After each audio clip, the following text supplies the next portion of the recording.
I'm keeping the time, so I don't go over. I have a tendency to do that.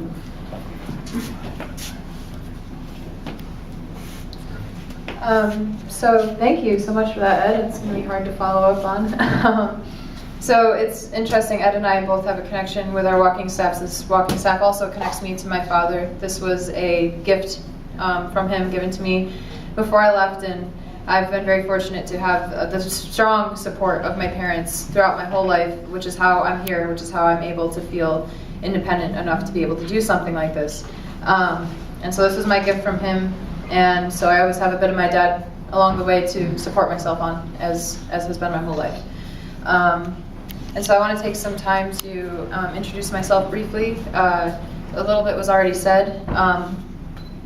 I had a big transition point in my second year of high school. I moved schools, and I was coming from a tough background of being bullied and finding myself. And I moved schools, and I found a new wonderful community of people at my next high school, which I graduated from. And in that high school, I found Interact.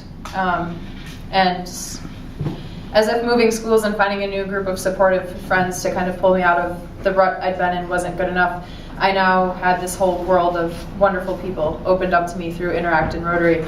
And I've taken the motto, service above self, to heart, and that has helped me find myself and figure out where I'm supposed to be. So I owe a lot of thanks to Rotary, and I'm very proud to have been the president of my high school's Interact Club in my senior year.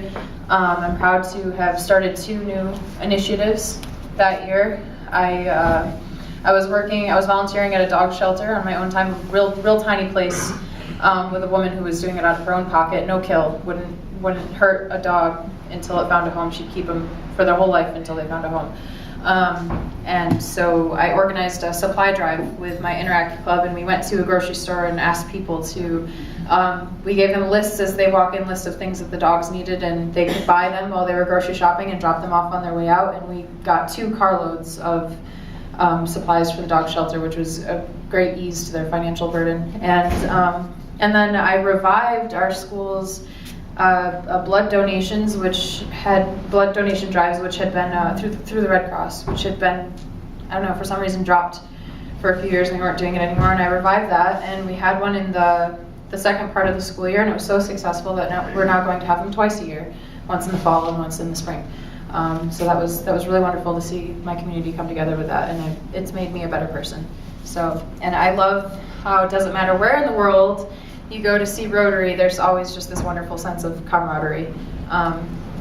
So a little bit about how I got to the march, I guess. How does one go from a pretty normal life to deciding to walk across the country? Also in that stage where I was kind of finding myself a little bit in high school, I reached a point where I realized that I was passionate about this and that something needed to be done, and what would that be for me? I had the wonderful opportunity to grow up in the beautiful Finger Lakes region of New York, which is a fantastic place to go on vacation, and we love your tourism dollars. So if you need a place to go to the Finger Lakes, and you will not regret it. And so I reached a point where I was like, I can't imagine this beautiful area, the lakes and the gorges and the state parks, not being here for my children.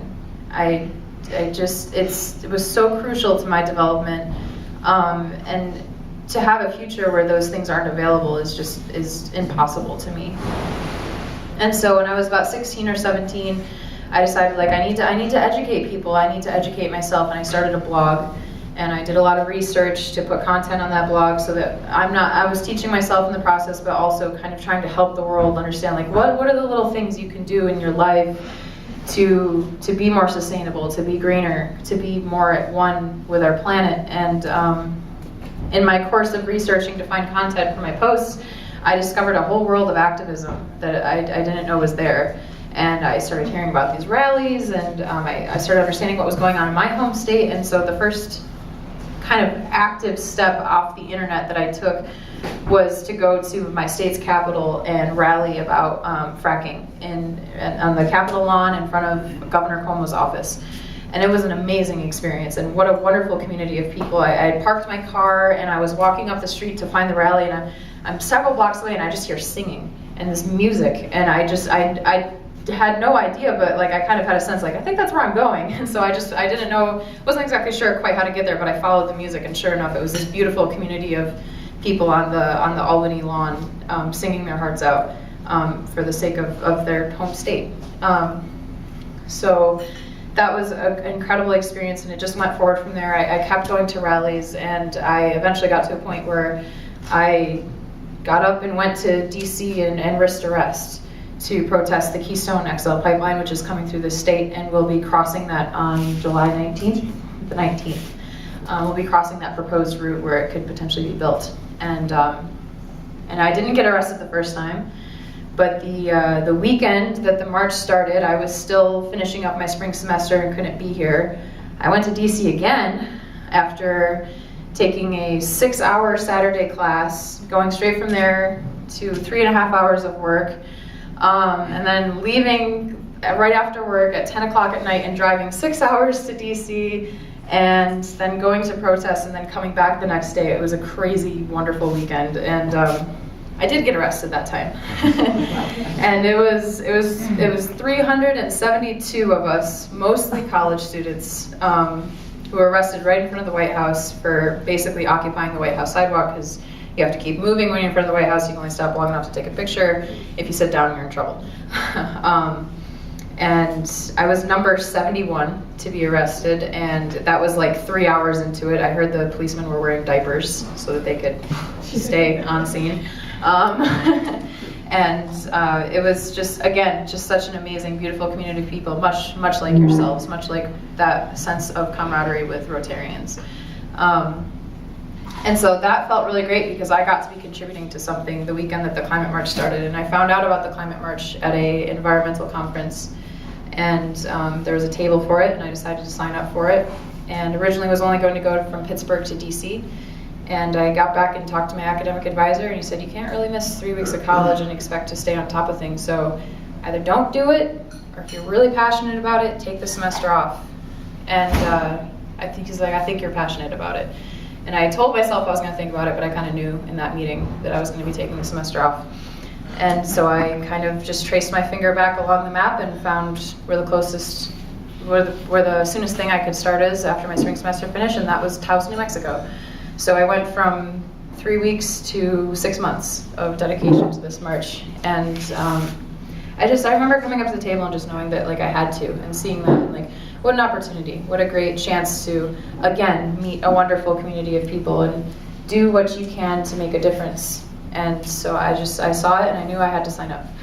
And so I'm working at home, as was mentioned in my bio, to stop a gas storage facility on my home lake, which could potentially affect the 100,000 people who rely on that lake for drinking water.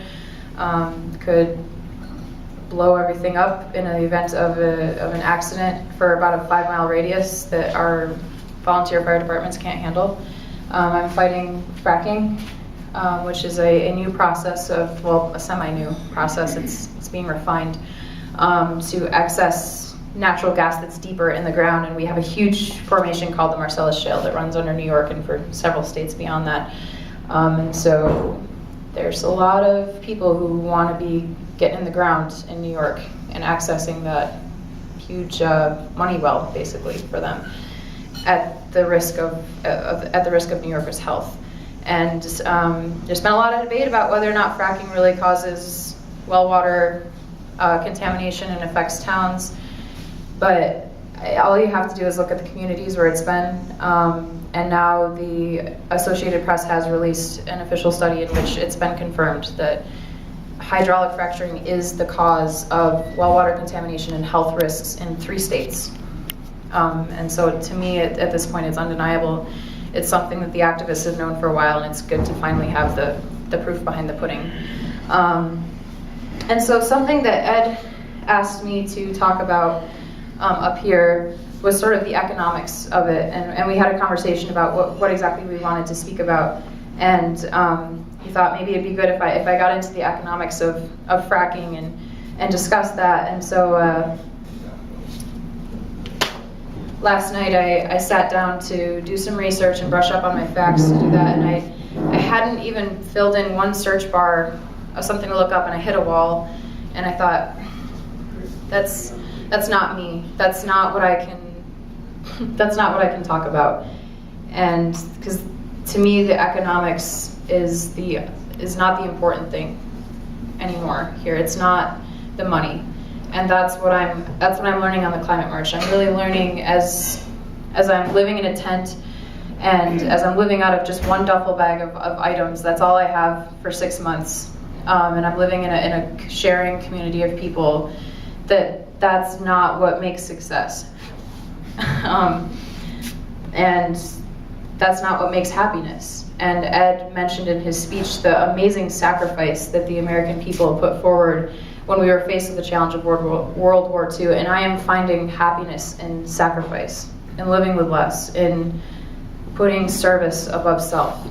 And so I think rather than talking about the economic benefit, the money, the profit that we could be getting from fracking and Keystone XL, which is debatable anyways, whether or not it's really economically profitable, I think we should just be talking about the people.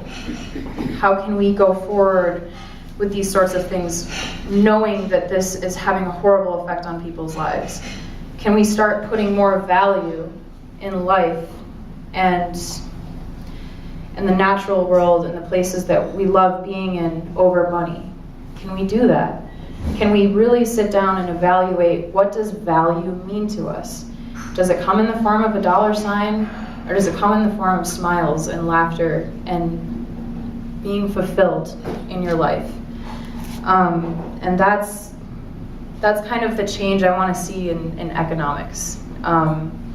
That's the change I want to see in this world, and that's the change that I believe can really launch us into a future where we can live happily, peacefully, and feel confident that our children can have wonderful things and can be happy in the world, and for me, that my children can go play in the state parks and enjoy the lakes and enjoy being outside. That's the measure of value for me. And I think all of you sort of have a sense of that here. I mean, I'm sure, I don't know a lot of you, but I'm sure you know each other very well. And think about the value you place in each other and how your life can affect them. And there's a quote here. It's a Native American prophecy. When all the trees have been cut down, when all the animals have been hunted, when all the waters are polluted, when all the air is unsafe to breathe, only then will you discover you cannot eat money. The Native Americans have known this for a long time. And I had the wonderful opportunity to report on a Native American from the Ecuadorian rainforest, the leader of his tribe, the Sapara Nation, that is going extinct. His people are dying and not being replaced. And it's because the industry is moving into the rainforest home, and they're trying to convince them right now to let them drill on their lands, and one of their things were, oh, if you let us do this, we can pull you out of poverty. You don't have to live like this. And they were confused. They said, what is poverty? They didn't know what poverty was because they don't have money, and that doesn't matter to them. That's not even in their vocabulary. They didn't understand the concept of poverty. And to them, they weren't poor. They were the richest people on the planet in their minds. And so I want to bring this back to Rotary. And this is the one little bit of research I did do last night. I looked up that quote and I looked up this. Since beginning the project in 1985, Rotarians have contributed over $850 million US and hundreds of thousands of volunteer hours to the Polio Plus campaign. And this has led to the inoculation of more than 2 billion of the world's children. Y'all are amazing. So please take some time to pat yourselves on the back today. And I have a hunch that had nothing to do with economics and profit. for the Rotarians. I don't think that's why y'all did that since 1985. I think you did that because you knew it was the right thing to do and because you cared. And so I have 4 questions for you. Is it the truth? Is it fair to all concerned? Will it build goodwill and better friendships? And will it be beneficial to all concerned? Thank you.